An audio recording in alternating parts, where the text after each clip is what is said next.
With more than 100 years of experience, Mitas is one of Europe's leading motorcycle tyre brands. Whether you ride on the trails, enduro, on the road, or on adventures, Mitas have the tyres for you. If they're good enough for the likes of Chris Birch and Paul Tarris, they're good enough for me and our Noel. For more information, go to mitas-moto.com. Go the distance with Mitas tyres.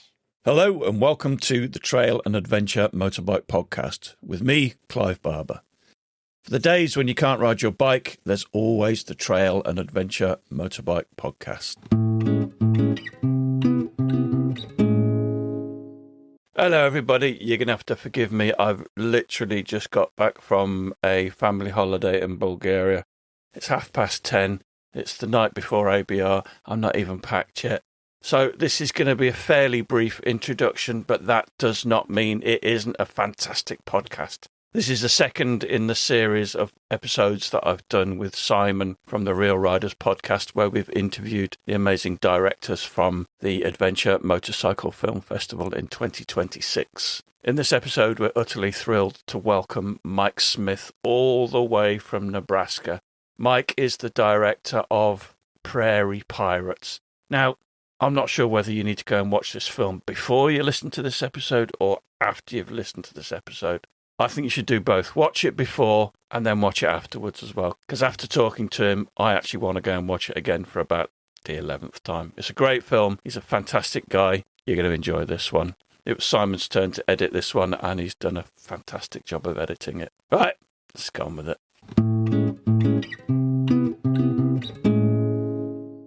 So tell us where you are now, what you're doing, because you're not at home. No, I'm currently in Orlando, which is a long ways from Nebraska. I'm at a conference that is like an educational leadership conference. So it's all these kids they're the leaders in their school who are trying to like make their schools feel more inclusive or have better school culture or like celebrate kids who aren't typically celebrated. And so it's like a very culture and climate in the schoolhouse in America is a big conversation. And so this is a group of people that has taken on that responsibility. And so tries to put a lot of structure and ideas and community leaders together. And so I've worked with them for almost a decade, but it's this big conference. Kids are dressed up. You mentioned cowboy hats. It's like the cowboy theme. They're having a rootin' tootin' good time. I've heard it like 100 times. So these kids, I've been yee-hawed and woo-wooed at more than you can imagine, bro. At the end of this thing, I have a cowboy hat. I'm going to bust it out and put it on my head for you. Excellent. I got it, but I got to get out of my bag. But that's where I'm at. Yeah, but normally we would have found you in Lincoln, Nebraska, which is home, isn't it? Yeah, Nebraska's home.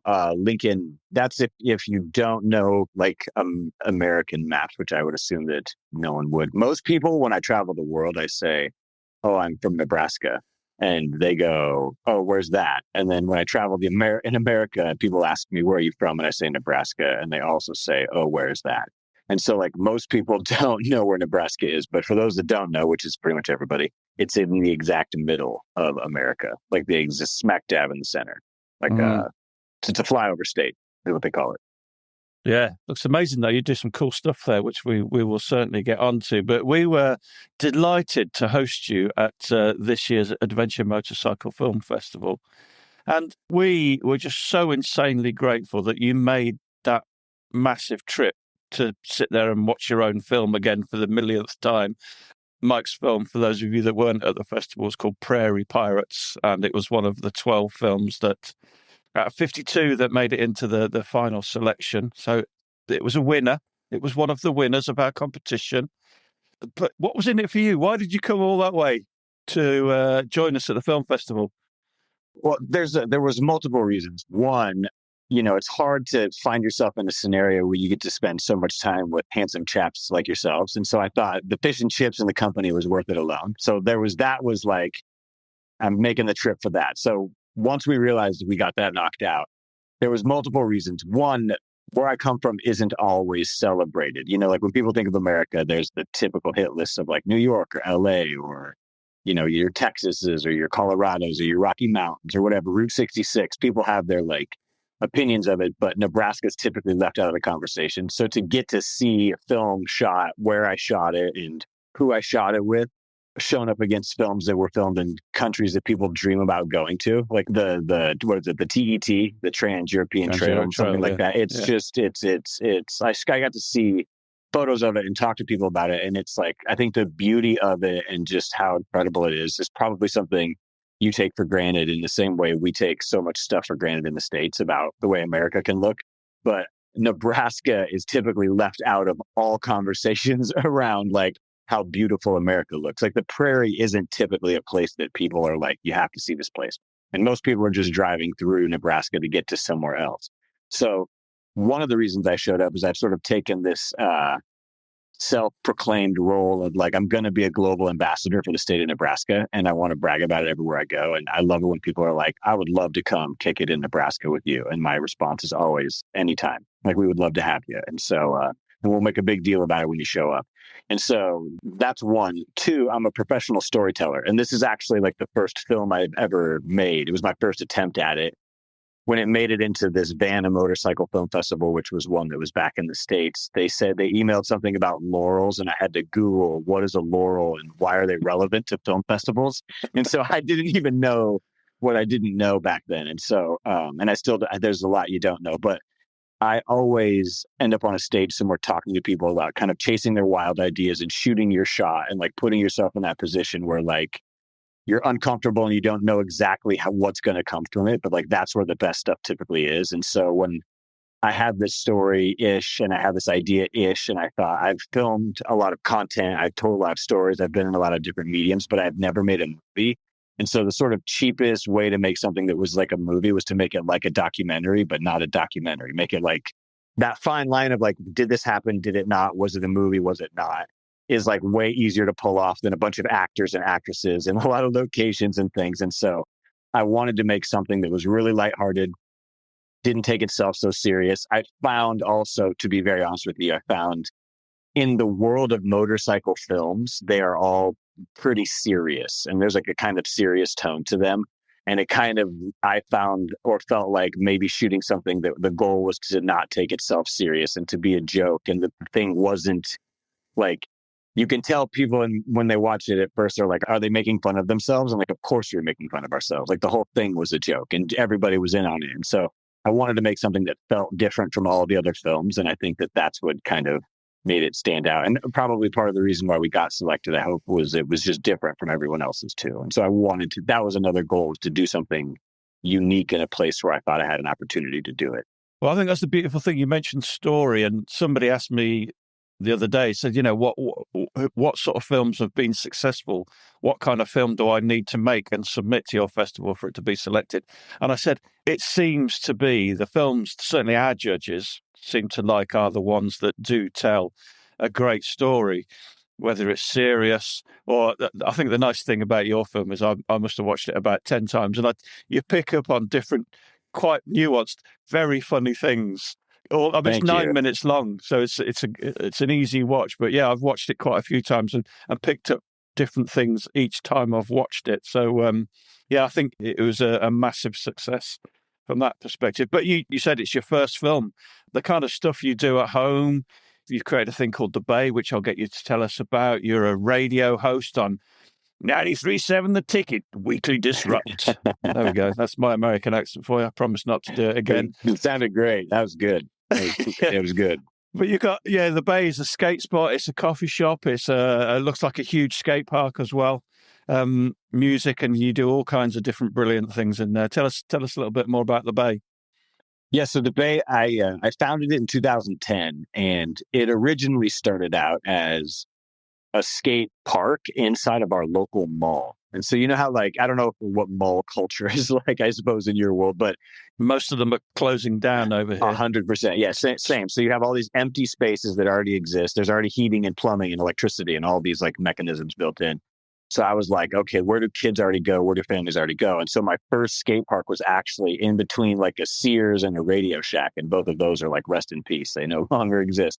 And so we were in a local mall from like 2010 to 2012, and we couldn't stay open past the mall's hours. And so we moved into a warehouse in 2012, and it started as the skate park. And then once we finished that and opened, we kind of looked at the rest of this giant space, and we just chipped away at different crazy fundraisers that we could talk about for days, and like stupid stuff, skateboarding across the whole state of Nebraska, which is like 420 miles.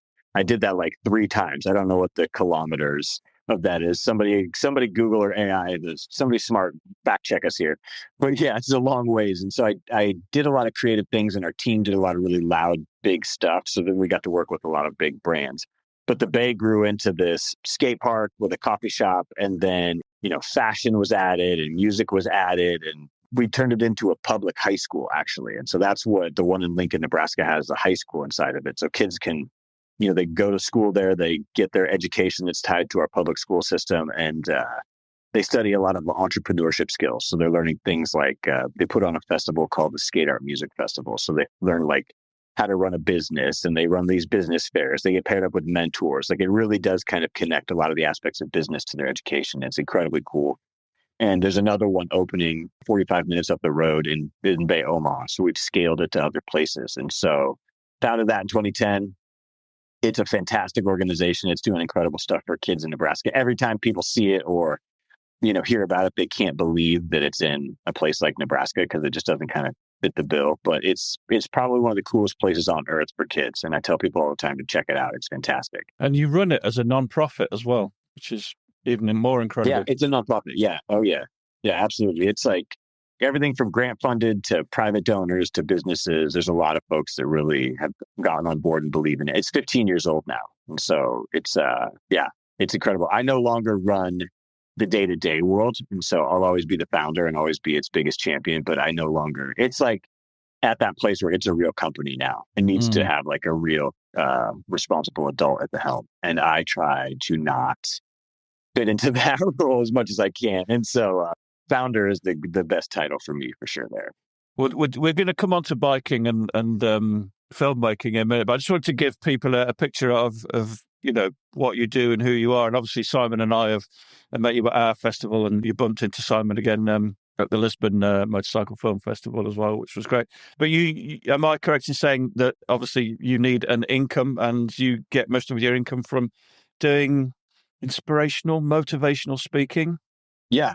I think, we all have kind of sort of diversified portfolios if you're a sort of a storyteller in this world. And so I make video content that lives in schools, and that's the conference that I'm at here. And so there's that part. And then a lot of speeches and speaking. And so that's either in corporate settings or education settings or nonprofit settings. Part of why this is so fun for me is the space that I want to speak in the most is like the travel and adventure sort of tourism industry. And so being able to be a filmmaker who's had an international film shown in different festivals gives me an opportunity to speak about telling stories of unexpected stories in unexpected places. Because a lot of places are trying to market their business or market their town or market their state, and it might be an overlooked place. And so I love talking about the road less traveled. And so that's part of the reason that I came out to the festival too, and submitted films and wanted to be a part of it, was it fits that sort of storytelling narrative. We'll be back after a quick break. Today's exciting episode is brought to you by Adventure Specs Super Shirt 2.0. 2.0? Yep, it's a new version. It's got the flow armor, which is a lot more breathable, and yet it's still CE AA rated. So it gives you both impact protection and abrasion resistance. It's an absolute game changer. It is actually, because you completely forget you've got it on. The armor's really soft. I even find myself checking to see if I've actually remembered to put it on sometimes. It still feels wrong, doesn't it? Yeah, it does. But it's the first thing I put on for all motorcycling activities, basically. I even wore it and you mocked me when we were doing some trials practice. Thank God you were wearing it that day, because I don't think you'd be with us today if you hadn't been wearing it when you got on the trials bike. It wasn't that bad. It's even been crash tested on an actual human, which I don't think any other garment has ever been tested that way. They threw a man down a runway wearing one, didn't they? It's actually quite scary to watch, but he came away unscathed, which is pretty good news. What do you wear over the top of yours? Well, I'm a bit of a hipster, so it's usually a check shirt and a very long beard. Just something to hide the coffee stains? Yes, the very rare blend espressos that I normally drink. Nice. So there are sizes for all from small to, I think, triple XL. It's quite stretchy as well, so it'll fit women, and it fits fatties like me too. To get your super shirt, head to adventurespec.com.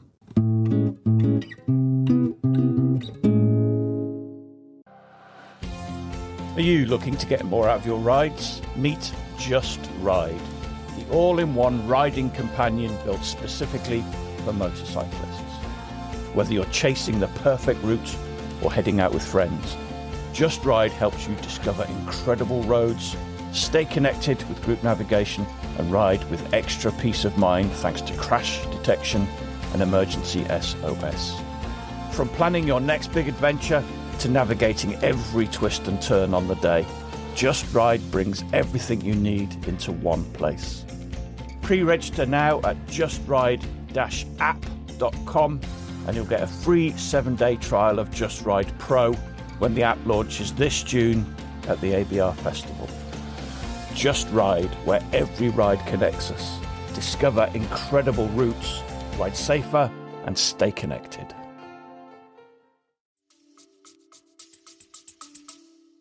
Yeah, one thing I've taken out of what you do is this, your weekly, I don't know if you're still doing it actually, but you had a weekly radio show called Weekly Disrupt or Disrupt Weekly. And I really like the idea of that. Getting back to skateboarding, when I was a skateboarder in my teens and well into my 20s, I had this dream that my generation would grow up and there'd be some architects and they would start building buildings that would have like 15-foot radius banks on the side of the building and things you could drop in off. And I thought that would be so cool when us skateboarders grew up and started.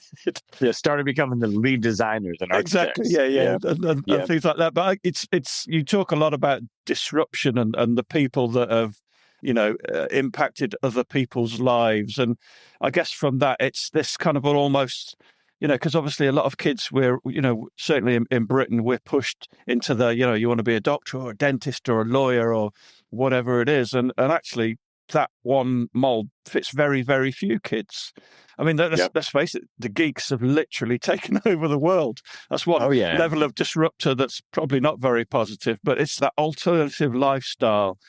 Get the goths, get the weirdos, get the punk rockers to do some fabulous imaginative stuff and change the world that way and make a living out of it at the same time. I speak about it like this often. There's this very cool book, which I always make the joke, like, if you don't read it, just go ask AI about it because it'll give you the breakdown in like 2 seconds. But this book, it's called The Third Door. And it describes sort of like success in life and success in business, is the way he uses it, is like getting into a nightclub. And there's sort of 3 paths that you can take to get into this place. And the first path is the regular line, which is what you kind of described. The doctor, the dentist, the lawyer. Like, you've got to get the great grades to go to the right college, to get the right degree, to have the happy life. And if you follow that, like, it's a prescribed way to be successful, but you need the regular line. You also want like your doctor to go through that path. You don't want your doctor to be like, hacked 6 years off med school, like, let's do this surgery. Like, no one's going to that doctor. And so you need that. And so there's that line and it has its value, but it's also, I always try to tell people, it's also the loudest and the one that's telling everybody how you're supposed to get in. It's the only line that does it, where it's like, you have to do these things to get in here. So when you leave that line, there's always going to be that group of people that's like, get back in line. You're crazy. Like, you can't start over. Don't start your film festival and turn it into a business. Like, you're nuts. You know what I mean? Like, there's always going to be that resistance when you get out of the regular line. Then there's the VIP door. Your parents are rich. The opportunities are abundant. You're not worried about it. Maybe your grandpa was the founder or inventor of something, or your mom and dad are famous, whatever. There's the VIP door. And people sort of either get resentful and bitter and think, oh, geez, must be nice when it's not us. But the truth about the VIP door is that's the one that changes the most lives. Like, it gives the most, funds the most, it's asked the most of in so many different ways. And this comes from working with kids for so long. We all say it's not what you know, it's who you know. And for kids that have less opportunity, the more kids that they meet and have a genuine relationship with in a different social class, it changes their entire trajectory. They get jobs at these people's businesses. They get to go on trips and opportunities to see life done differently. And so you can't, if a kid's going to get out of their life environment, they have to literally see life done differently. And they can't always just be like a tourist in that world. They have to have like relationships in that world. So it's critically important that the VIP line is accessible, and kids is the best way. Then there's the third door. And the third door is like down the alley, past the dumpster, around the corner. You got to knock on it and like talk your way, whoever opens it, like, you got to add value and kind of bounce your way through. And that's for like the hustlers and the entrepreneurs and the scrappers and like the creative kids. And what you're talking about is like more kids in this world want to take that third door in to be successful. They want to create their own vibe, their own brand, their own thing, their own story, and go find a way for themselves. And so our high school that we created, everything we do, I really feel like is helping that third door kid kind of navigate some of the decisions and skills and habits and people to follow. And so I get really excited about talking to kids about taking the unconventional path, because it's the one that deep down, a lot of us want to do it. We want to start something, create something, be our own boss. And so inspiring kids early to shoot that shot is something I really love to have that conversation with kids, for sure. And yeah, as you can tell, I could go forever. No, that's amazing. Let's get back to little Mike then. So what kind of background did you grow up in, and when did you get into motorcycling? Yeah. So I grew up in Rapid City, South Dakota, which isn't far from where we filmed the film at.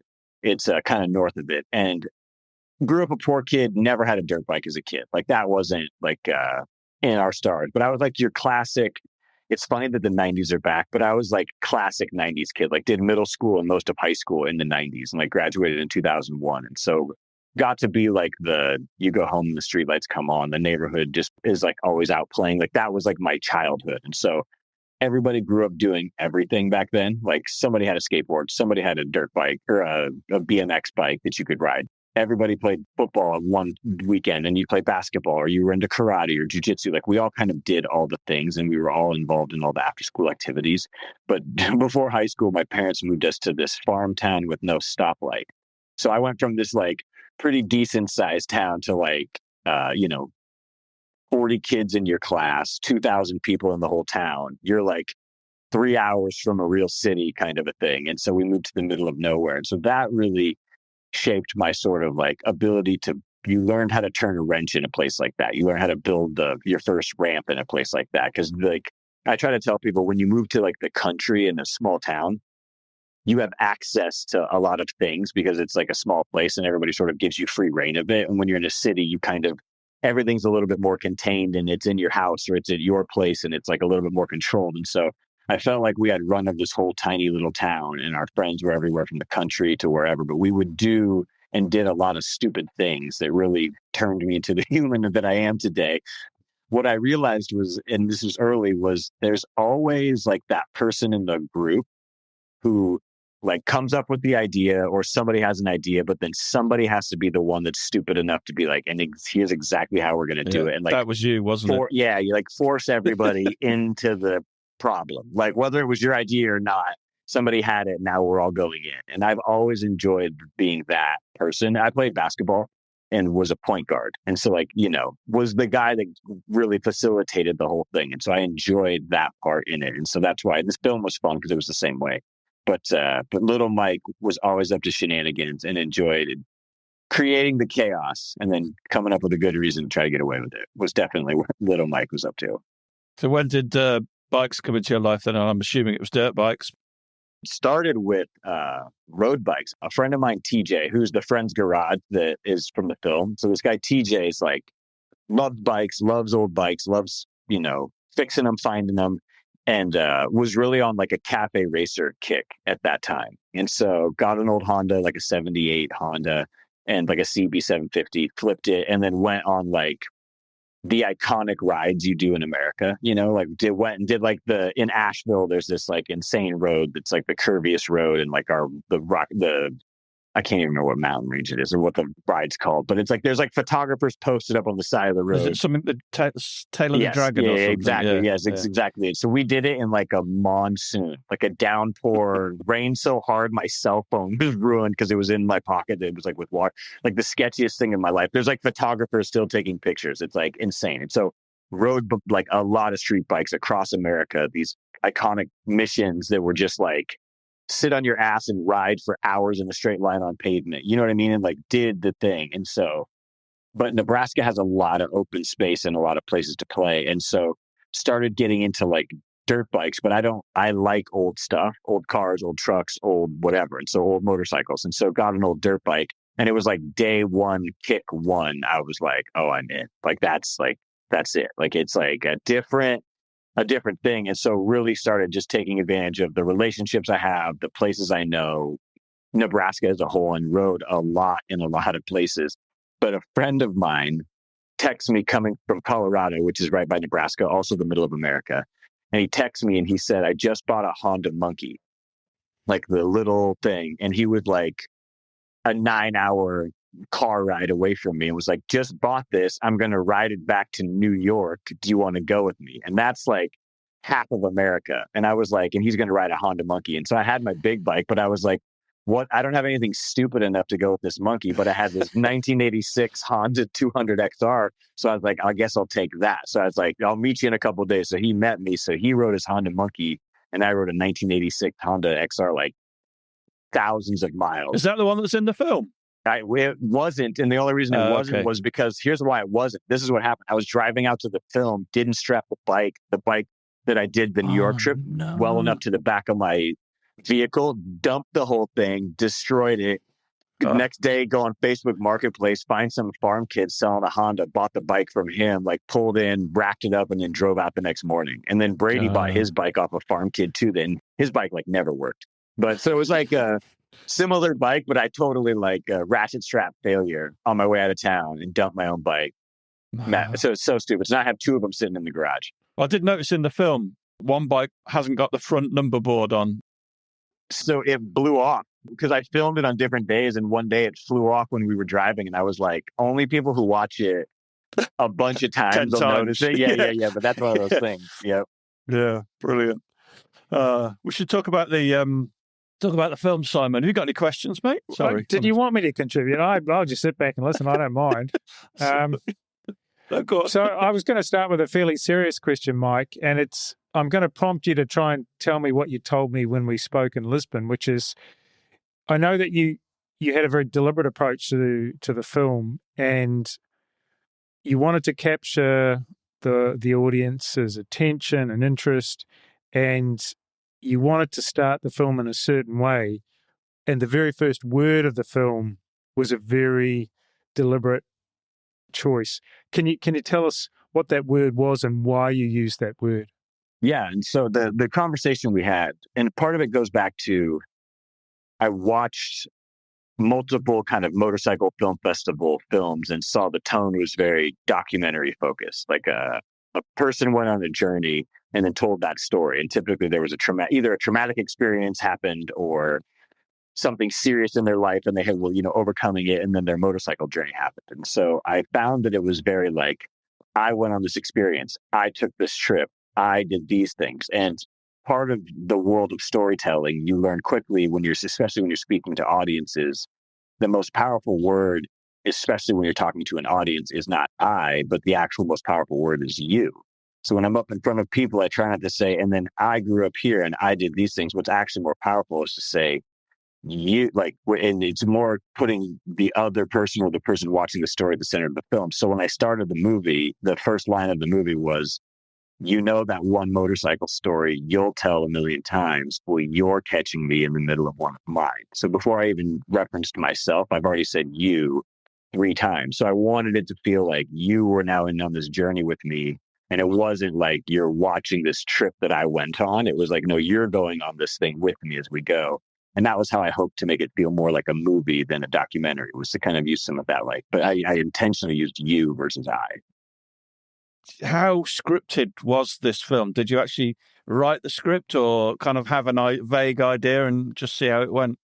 No, so I'm serious when I say that Brady bought that Kawasaki from a rancher kid who was like selling it because he got his girlfriend pregnant and he hadn't let the bike go. And so Brady bought it on Facebook Marketplace, and a kid in Wyoming on his way to town. And I was like, it has to be this Kawasaki. He's like, there's this Honda that's like from the 80s. It's in great shape. And I was like, it's a Nebraska story. We can't have 2 Hondas. We didn't even know Jim's story at this point. And so I was like, it can't be. I had no idea about Jim's Kawasaki story at this point. And so I was like, you have to get a Kawasaki. It's Nebraska. There's a Kawasaki plant. Kawasaki and Nebraska are like synced. So he gets this Kawasaki. The clutch didn't work. First gear was gone and the kickstart fell off day 1. So like, every time I'm pushing his bike, it was real, like it would stop. So we got so sick of it that we were like, just don't shut it off. Like once we get it going, he would just drive in circles while we would talk to the film crew about what we were going to do next. But there's so much footage of him just like looping around and around and around while we're trying to talk.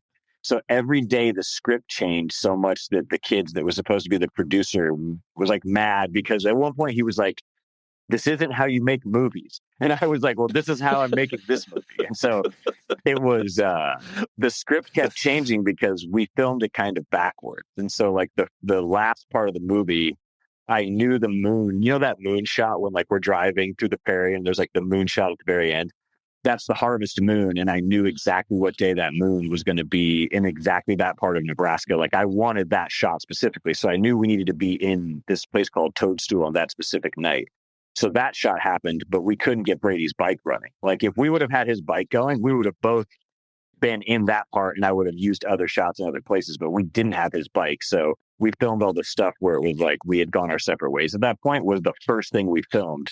So I was like, "Sorry, bro, like I'm stealing the greatest scenes of the movie and you don't get to be a part of this," but we couldn't get his bike running. So when we actually started the bike in the movie, that was like real. Like Jim saved Brady even being in the movie because we didn't have a working bike. So like we really started the bike. That was our real reaction, where we were like, "Oh God, like the movie's on now." And so like everything where now it's like, okay, we're using plot too. And then I didn't know that the history of Kawasaki started in this little small town in Nebraska, and nobody in Nebraska knows this story. Everybody thinks it started in Lincoln, Nebraska, at this plant, and it didn't. It actually started at this like Masix Auto Supply. Jim tells the story, but when he tells the story, and you saw it, Simon, in Lisbon, I did not exaggerate how Jim is or who Jim is or what Jim is like. I did it exactly as it is.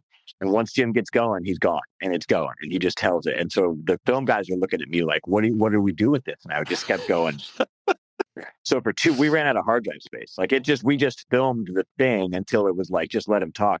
So he tells this whole story, but the history of Kawasaki really started in a small town, and he really does have one of the first bikes ever. And it wasn't called Kawasaki. It was this other brand that Kawasaki bought called Muguru. And he has like one of the first bikes. And so it's a very cool story. It's a very cool Nebraska story for sure. I do wonder if the real story is actually better than the story you made up. Oh yeah, it's a comedy there. It totally is, and that's what we kept saying was like the floating down the river was a nuanced thing to film yourself floating down the river. There was a moment where Brady, the other guy in it, he was like, "What do you want me to do?" And I was like, "You have to let it go." And he's like, "That's a terrible plan." And I was like, "God, just full send." And he goes, "That's not a plan." And I was like, "I know, but you have to." I was like, "I don't know what else to tell you, man, but you just gotta let me go." And he let go, and I just spun out of control. Just at the first take was like, there was like these women in lawn chairs up the beach watching it, and you can just hear them in the background screaming like, "He needs help!" Like he needs help. And so it got so bad, I finally jumped off the bike, and the bike was like falling off the raft, and I was like trying to save the bike from going in the river. And finally, Brady and the crew caught up to me, but I had to like run down the river while it was going because like you had no other choice. So we learned a lot. Take one, we learned a ton on the first take, but we really I pushed it with, "Hey, we're going to narrate this thing from the river, floating down a river." Like that was a huge task. We had to build the raft. The film crew had to figure out how to stabilize the camera so it looked right. But there was multiple shots where like I really let go, and it was like, however this goes down this river, this goes. But it was fun. It was really fun. So the quality of the film is really, really good. It looks like a professionally made film, and I'm thinking he's hired a massive crew, spent a fortune making this film. But then you told me that wasn't the case. Tell us about the people that made the film with you. Yeah, so unbelievable crew. And I feel bad, and they'll know this. Like, I don't really know the difference between a director and a producer in this role and that role and who does what. And so I was like, the squad was amazing, but everybody who touched it and everybody who was a part of it was from Nebraska. So that was really cool. Brady was the only like kid from Wyoming, but everybody else, from the soundtrack to the first edit to the final edit, everybody that was a part of it was from Nebraska.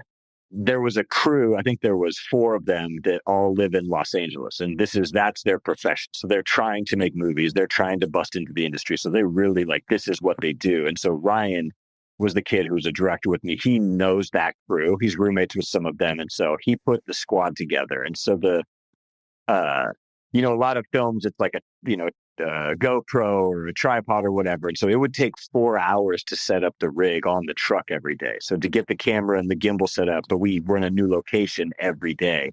So every day it was the first thing we did was 4 hours of set up the camera so we could get these shots driving, these certain shots. And so I had no idea. I was like, can't you just sit in the back of the truck and shoot it? And they were like, like that was the idiot in me. That's what I thought. And they were like, absolutely not. And so the crew itself understood cinema. And that was really important to me, was I kept telling them, like, this needs to break a different barrier than documentary. People need to think it feels like a movie and forget that it's a kind of a mockumentary. And so there were certain shots that we really went for, but there's all these fun little things where like there's one scene where it's the last scene where Brady and I are on the hill, and it's like when we go our separate ways, it's like the music's really intense and then it cuts to this. And what actually breaks the third wall is there's a fly that buzzes by the camera and you can hear it go like, and like that's the noise that like breaks you from music montage back to reality.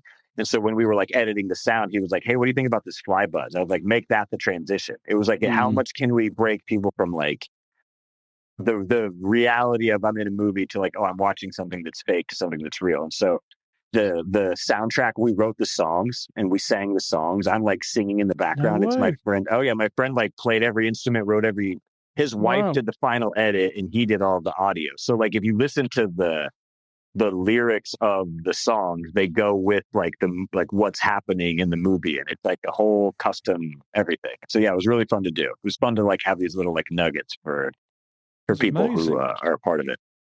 So, Mike, I'm struggling a little bit here because Jim, who's sort of like the third star, if we can use that term in the film, he is such a pivotal part of the film.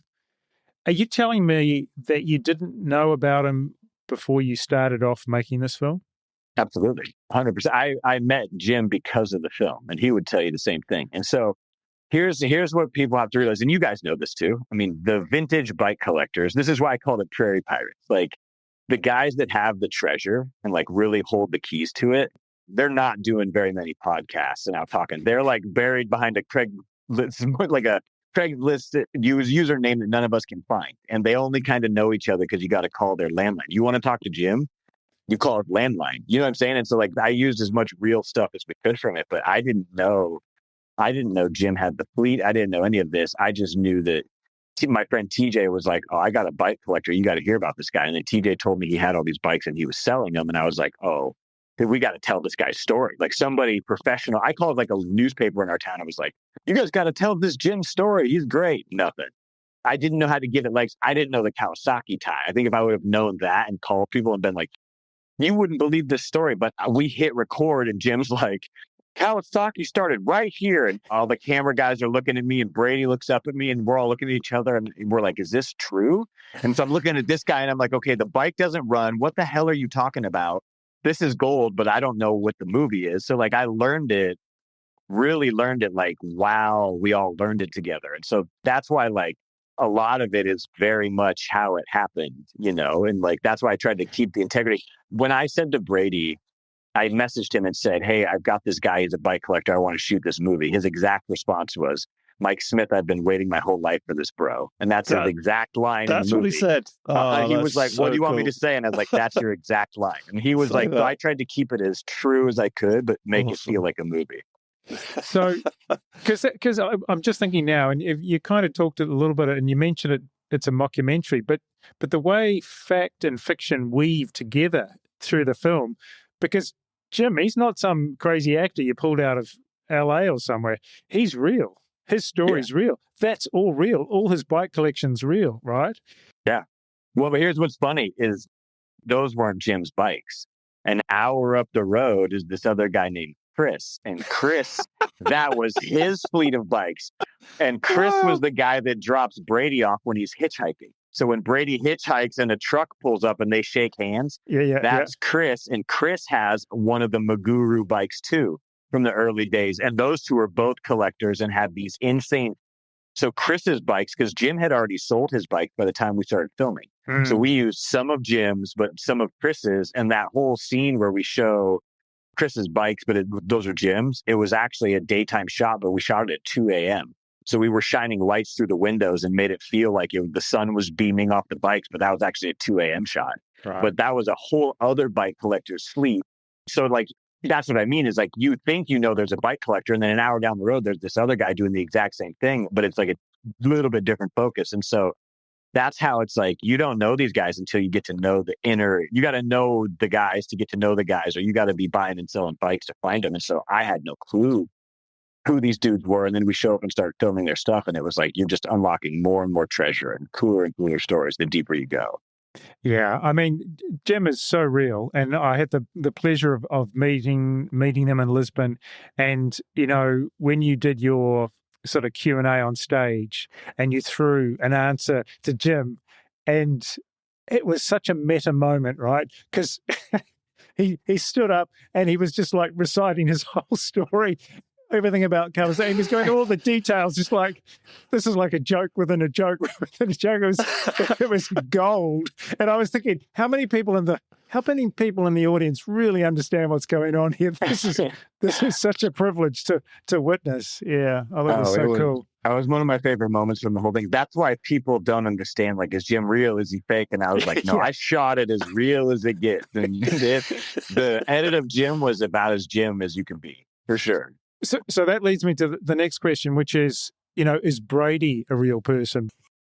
Okay, so if you watch Brady, the only thing, if you follow Brady, and Brady will watch this too, if you followed him on Instagram, he owns a motorcycle company called Go Fast, Don't Die. And so all Brady does in the real world when he's not on his motorcycle is he's 100% posting videos of himself working out. And that is what he does. And in the movie, when you cut to Brady and you first meet Brady, he's like, what am I going to be doing? And I was like, working out. So he's doing kettlebell the whole take, but he had to do it many takes. Like, we did that for a long time. And so he just kept pounding through it. But Brady's in fantastic shape, and he was working out through the thing. But that is Brady to a T. Like, he's wild. He's a CrossFit jiu-jitsu guy who rides, Harleys and anything, but he's very much a part of that, like, motorcycle culture. But no, I mean, Brady, Mike Smith, I've been waiting my whole life for this call, bro, and working out, and his exact aura was Brady to a T. Like, he really is that guy. On Instagram, he is Brady till death with a TIL. Yeah. He does some great. His brand is lovely. Actually, Go Fast, Don't Die. He does some very cool T-shirts. And I like. So check him out. And he's a very cool guy.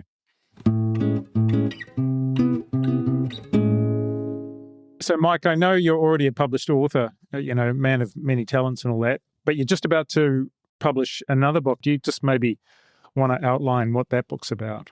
So it's called Designing a Third Place. And so this concept of, especially in the age of AI, this idea of loneliness epidemic, people, there's the disconnection in the world today. And this, like, now you have AI kind of artificially taking away some of the roles and responsibilities that people used to have. And so there's sort of this world of like the human experience and the digital experience, and everyone is screaming, we need to be a community again. We need to get back together. And so places that have kind of historically helped us do that as a community are called third places. And so home is your first place, school or work is your second place. This third place is like the pub that you go to that everybody knows who you are. And when you don't show up, they miss that you're there. It's the rec center we all had as kids that our parents would drop us off in and be like, I don't want to see you for like 5 hours. And the staff there kind of ran the show. But it was like, we all had these places we could sort of go.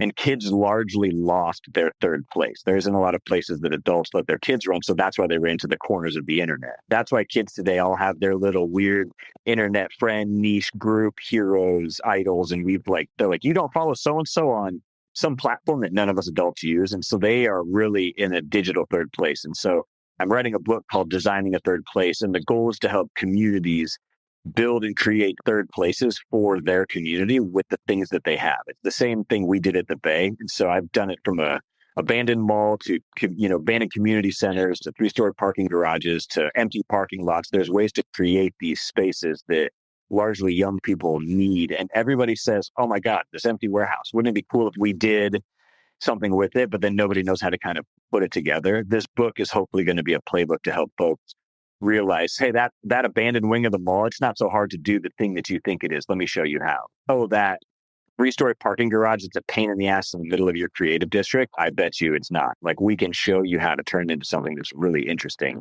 And so the goal is to inspire communities to do it for themselves. So many folks were like, come to my town and do your thing in my town. But one of the chapters is called No Out of Town Heroes.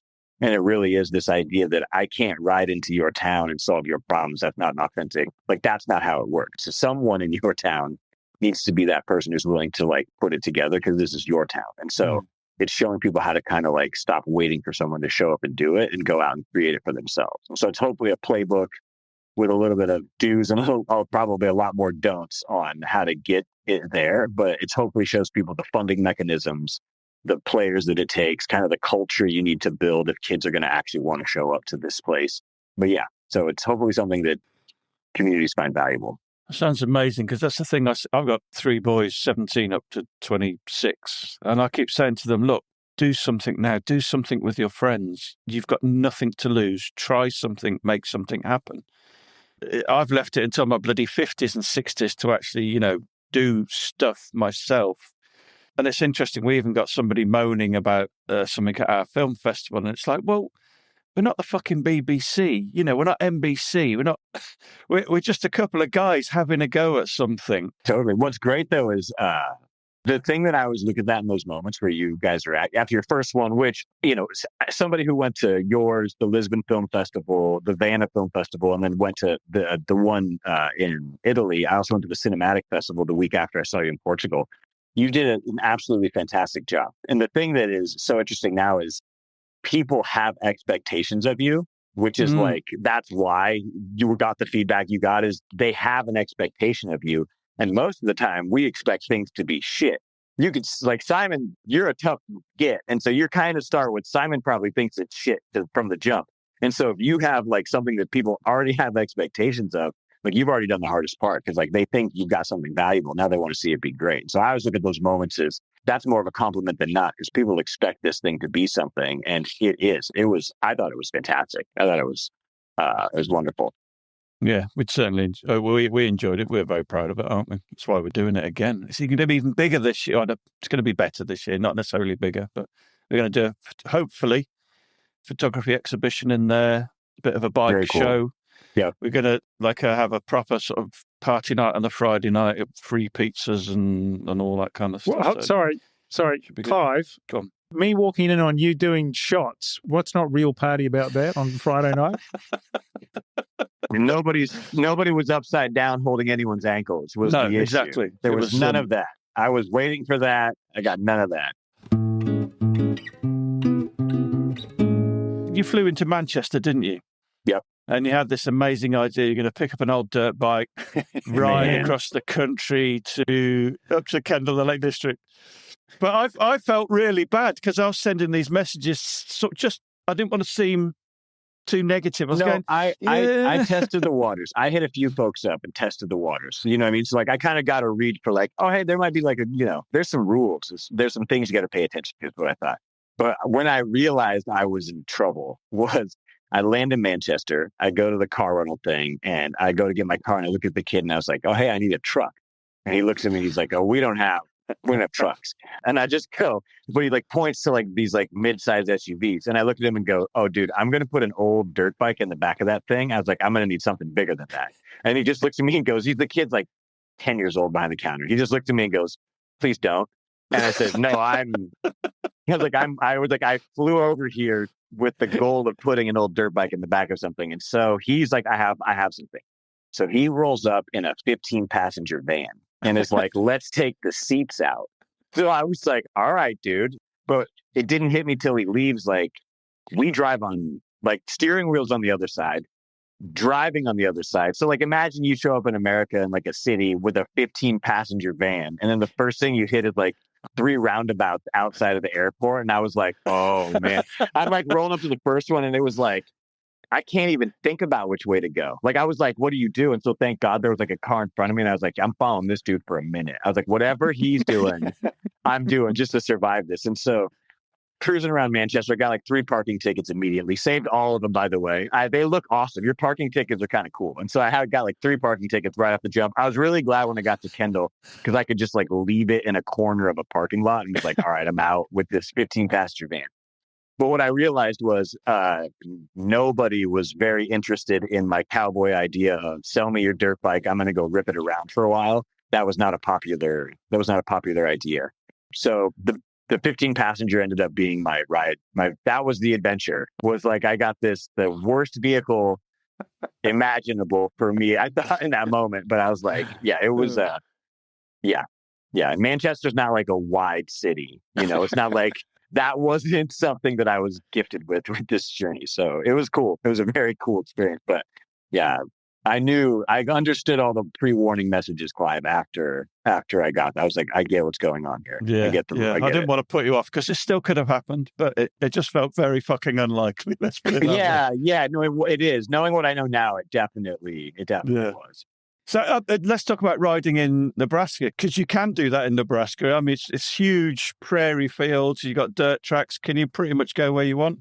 Yeah. So there's multiple ways to look at it. There's your trails and there's those opportunities. But the thing about prairie is like you have farmland. I mean, you all have that. It's just, I think in Nebraska, some folks have so much farmland that it's like check the cows is a long ways away. Check the irrigation pivot is a long ways away. And so four-wheelers, side-by-sides, dirt bikes, like those things are things that are just kind of like a big part of the culture in the Midwest. And then the folks in the Midwest who travel, they want to take those toys with them. So you drive to Wisconsin to go ride, but Wisconsin people drive to Nebraska. And so it's very much kind of like that culture, but you'll catch a farmer or some like public land where you can just ride wherever you want. And it's just wide open. And like that is a feeling that is unlike anything else. And you have those moments when you're in certain places where you can just you can go where you want to go and it's sort of your decision. And it's in those moments where you're like dodging prairie dog holes and like cow tracks and things like that, where you're like your plants and things and you're like really truly kind of in the wild. It's a different kind of free, it's a different kind of experience on our bikes. Like everybody knows a motorcycle is a freedom machine. The fun part is to be in some of these, like the most empty place where a hospital is hours away. Humanity is as far away as you get. It's hard to find that in your everyday life. And so sometimes just being in the middle of nowhere where there isn't even a trail is is a lot of fun. And Nebraska's, the mountains aren't huge. One of our famous poets' quote is, anyone can love the mountains, but it takes a soul to love the prairie. Because like, it's not like I said, it's not on the hit list of places to visit in America very often.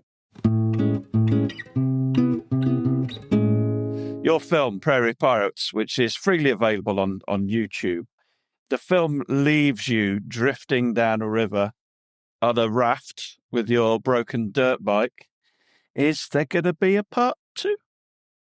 My goal with the short film was not to have a real beginning or a real end. And the dream was always so that if the opportunity came up, I could make a second one and kind of pick that story up somewhere else. And so save the raft, save the bike, save the outfit, save the hat. The reason that shirt is so long was because I walked into this store called The Fort and was like, oh, 2 extra large shirts. So I just grabbed them and bought them. Then when we got out to the middle of nowhere, they were extra large, extra long. And I was like, damn it. It's like, you're going to look as though that's why they're just massive shirts. I was like, what the hell is this? Yeah. So anyway, it was like, but save the extra large, extra long shirts. Like I even have that, but I saved it all. And I have some really interesting ideas and access to what I would say is another river style scenario. And so I'm hoping to do it, but I'm, because of the opportunity in Lisbon, Fuel TV was there, which is cool. And so got a chance to have a conversation with some folks over there. And so I'm actually putting together a pitch deck to shoot a concept around a show that's a lot like what we did with Jim, but just do that on a global level, like find the collectors and the bikes they love and then see if we can get it started back up and take it for one last ride. You know what I mean? And see, like, sometimes you make it, sometimes you probably don't make it out of the parking lot, but it's like, can we give it a good old go? And so what's fun about it is the gyms of the world are so interesting, but you got to find stories that are also like different beats and hits in the TV and movie world. So it can't just be, if it's going to be a movie, it's got to be a lot of other characters. And so I'm very interested in this idea of the old bikes that still exist and getting this next generation of kid and Jim to have those moments where like the old guard, the new guard can connect and see the value of it. And just like the learning to turn a wrench in a garage, but also listen to an old story is like an experience that's as old as time. stories passed down like that is as old as time. Was that a yes or a no? I'm a politician. That was a we shall see. I'm like Neo in the Matrix. What was the at the start of your film and midway through the film? You're standing on top of a small hill, and there's like a howling coyote silhouette. What's that? Who's that about? What's that represent? So out in the middle of the far, like as far west as you can get in Nebraska, right before you get to Wyoming. So like I've seen this because I've skated past it. There's this like howling coyote statue that's like, that's why like the howling sound that we make throughout the film is like the coyote howling. We like went and found something that sounded it. But that's actually Chris's backyard. So like the vintage collector, the other guy, like I shit you not, I was like, that is perfect. And so I was like, I didn't know the howling coyote statue was there until we got to Chris's house. And I was like, oh, we're using that in the film. We saw the statue first, and then we filmed the scene with Brady second. So like I was able to be like, oh, we're going to add the like, where should we meet? Like we'll meet at that because it was kind of cool. And so that became the scene, but I'd never seen it. Like, I didn't think about it until we got out there, and then we went and saw Chris's thing, and I was like, oh, we're right by this. Like, I didn't even think about it. So I was like, that's so dope. We're using it for the film. This is something I've never told anyone, not even the film guys. So I feel bad even saying this, but I'm going to say it now because I got to get it off my chest. So we're like filming this, and some dude whose property we are clearly probably on comes walking up to us to let us know that we are driving vehicles and filming scenes, and cameras are now like sort of on his property because it's Chris's backyard, but it was like, maybe a little suspect who owns the land around this howling coyote. And so a lot of land, wasn't sure. Guy comes up, it's clearly his. He's got a dirt bike track. You can see that he's built for his kids in his backyard. Like they're not bummed. They're like stoked for the whole thing. And then we're like, yeah, we're all wrapping up. We're all done. And he's like, yeah, that's great. And he's like, I was going to also say, this is like, there's like a rattlesnake den up here, right? And I was like, excuse me? And he's like, oh yeah, they're everywhere. And I was like, interesting. I was like, come on, guys, we're out of here. And so we like leave. We get down and I'm like, oh my God. And so I was like, you've got to be shitting me. And so like we get down and I'm like talking to one of our guys and I was like, hey, bro, I was like, he said that, like one of them, like, he said there was like maybe a rattlesnake's den. And the one guy's like, I swear to God, I thought I heard something. And I was like, Jesus. No way. And I was like, do not tell me that. Like, on this uninsured bootlegged film we're making on somebody else's property. Like, I don't want to hear any of that. But swear to God, apparently, from what I hear from the locals, right below that howling coyote statue, they've got a rattlesnake problem. And we got in and got out unscathed, but that one was one of those like sketchy moments where like sometimes flying by the seat of your pants is not always the best move, guys.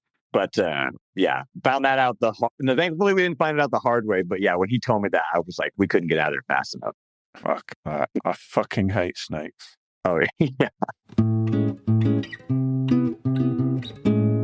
I wish you guys could have checked out the one in Italy, the Cinematic Moto Fest. Yeah, was it good? They did a good job at that one. Of all of the ones that I've kind of been at and like did, what they did was they did a really good job. They made like, there was like the place you watch the film, and that went down. And then they had like the director's lounge. It was like this other little spot that was very small and something to go do in between time, like in the in between session where like you had people drinking in one spot doing things. Yeah. It was like they kind of had it sectioned off. But what they did that I thought was really cool, and what was the categories, like the fiction, short, long, like things like that.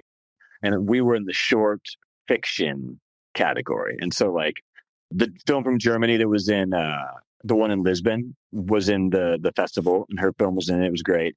Then there was another film about like the little rally cars, and I think it was in Italian. Great film. And this other film comes on and it starts like shooting from the back seat, and you can see the back of like the driver's head and the passenger's head, and like the pendulum, the like thing in the rearview mirror swinging to the beat of the music. And it's great. Like it's a great start. And then they look over and she's like something like, do you think it's dead?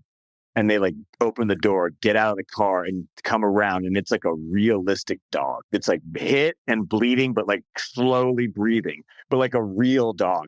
And then he like leans over, puts his hand on the dog stops breathing. So they like look at each other and they're like, oh my God. And they like have their crisis moment. And she's like, does it have a collar? And it's like Molly. And then it's like, does Molly have like, is there like a number on the back? So he's like, yeah. So he calls the number and it's like, hey, we found your dog. Like it's on the side of the road. Or we can bring it to you. And so he's like, yeah, I know, I'll find it. So he hangs up and they get in the car and she's like, you didn't really tell him you hit the dog. You said you found the dog. That wasn't very clear. And he's like, no, I think he knows. And she's like, but like, he doesn't. Like, you didn't say it. So they kind of have like this like back and forth for a while. And he's like, well, I'll make it clear. So he pulls up. He's got like blood from the dog on his shirt. He's like, stay here so that doesn't get weird. And the camera stayed in the car so you don't get to hear the conversation. So he like takes the dog up, gives him to the guy. They kind of talk, shakes hands, gets back in the car, shuts the door. And she's like, did you tell him? And he's like, he knows. And she's like, no, but like, did you tell him? And she's like, I'm pretty sure he knows. So she gets out of the car, storms over to the guy, and is like, hey, we're so sorry we hit your dog. We just wanted you to know we hit your dog. Like, did you know we did it? And he's like, old farm guy. And he just looks at her and goes, you think I thought your bumper came like that? And she like turns around and looks and like the bumper's bent. And then he just goes, drive safe. And she gets in the car. Yeah. She gets in the car, shuts the door. And he's like, I'm sorry. And apologizes. And the movie ends. But then the credits roll. And what is the one song of all songs in the history of songs involving dogs that you cannot play in that moment, that nobody would play in that moment? Who Let the Dogs Out? Oh. I swear to God, you guys. That's great. It ends and you're sitting there and you're like, and then all of a sudden it just goes, who let the dogs out? And I'm in the theater like, no fucking way. There's no way. And no. But I think everybody's initial thought was like, what? No, like not. It was such a tension-filled, those two, dead dog, that guy, like nothing, so much tension. And then to let us off the hook with who let the dogs out. Wow. I couldn't even, I was like, there's so many emotions I had, but I get to tell everybody like, I took the greatest. They won best film. So I'm like, I have the greatest lost story of all time. Like, I have the greatest L. I lost to Baja Men and Who Let the Dogs Out and the greatest like cinematic short film. But yeah, no, it was unbelievable. Yeah. You shouldn't take it as you didn't win because you've won 4 times now. Getting selected is massive. Totally. But you know what I mean? Everybody was like, did you win any of them is what everyone's asking. I'm like, I have the greatest story. You're not going to believe this story. But to tell people about Who Let the Dogs Out has been a fantastic asterisk if you're not going to win the thing. But yeah, it's so funny. Yeah, it was so funny. Nice. Brilliant.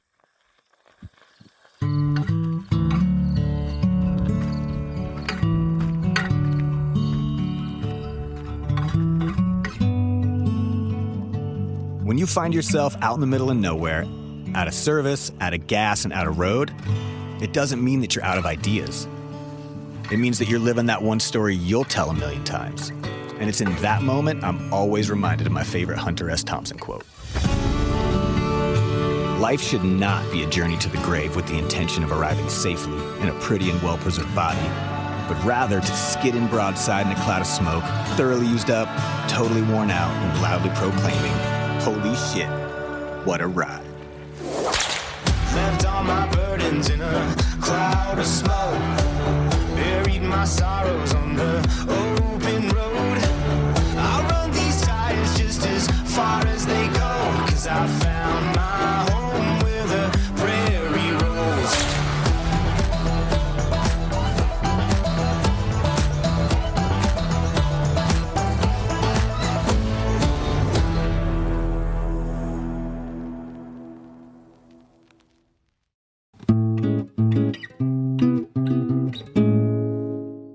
What an amazing character and what an amazing film. Get yourself onto YouTube, search for Prairie Pirates. This film needs to be seen by many, many more people. And if you don't like it, give you your money back. But you will, promise. Right, see you next time.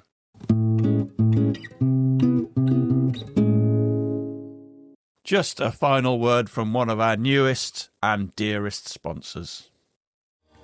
If you've ever dreamt of riding across the vast desert plains, carving through remote mountain passes, or cresting cathedral dunes, Wilderness Wheels in Morocco makes it real. Based in Ouarzazate, they run fully guided off-road motorcycle adventures across the Sahara and Atlas Mountains. Complete with incredible food, welcoming accommodation, and decades of regional knowledge that make every day feel an unforgettable joy. And here's the big one. In March 2027, you can come ride Morocco with Clive, Noel, and possibly the new TAMP podcast co-host. A proper week of sand, stories and spectacular riding with the TAMP podcast crew. Book your spot at wildernesswheels.com and come find the Morocco you've always been dreaming about.